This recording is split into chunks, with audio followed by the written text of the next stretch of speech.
Сегодня в Советском суде Казани выслушивали мнение эксперта, проводившего повторную экспертизу причин смерти девушки, выброшенной с шестиэтажного дома на улице Космонавтов.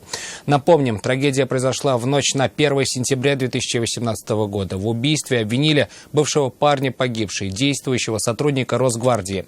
По версии следствия, в ту ночь он на почве ревности душил девушку, угрожал ножом, а после выбросил с балкона квартиры на 6-м этаже. Айрат Назипов узнал, что повторная экспертиза, в отличие от первой, не нашла признаков асфиксии у погибшей.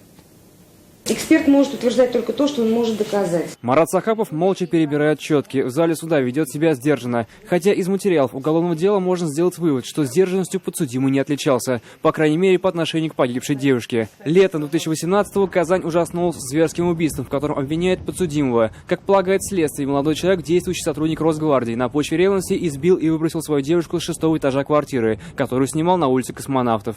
Первая экспертиза показала, что смерть девушки могла наступить еще до падения, в результате удушения. К тому же на шее эксперты нашли следы от лезвия ножа. Но повторное исследование дало другие результаты. Смерть наступила от сочетанной травмы тела, головы, грудной клетки, что подтверждается данными макро- и микроскопических методов исследования. Причиной смерти, по версии специалистов, стало падение с высоты. Работу комиссии в день трагедии осложнил тот факт, что тело девушки упало на козырек пристроя. Судмедэксперты составили протокол осмотра уже после того, как тело спустили на землю. Соответственно, они не знали его точного положения при падении. Именно из-за этого могли возникнуть неточности в экспертизе.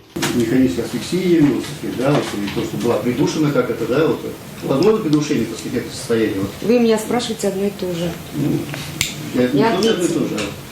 Признаков механической асфиксии на трупе нет. Впрочем, прокурора этот ответ не удовлетворил, и он выразил свое недоверие. Судебные заседания и допрос свидетелей продолжаются. Айрат Назипов, Инар Гинатуллин, Наиль Абдуллин, Вызов 112. Смотрите все новости дня, программы и фильмы в наилучшем качестве на YouTube-канале ТНВ. Подписывайтесь.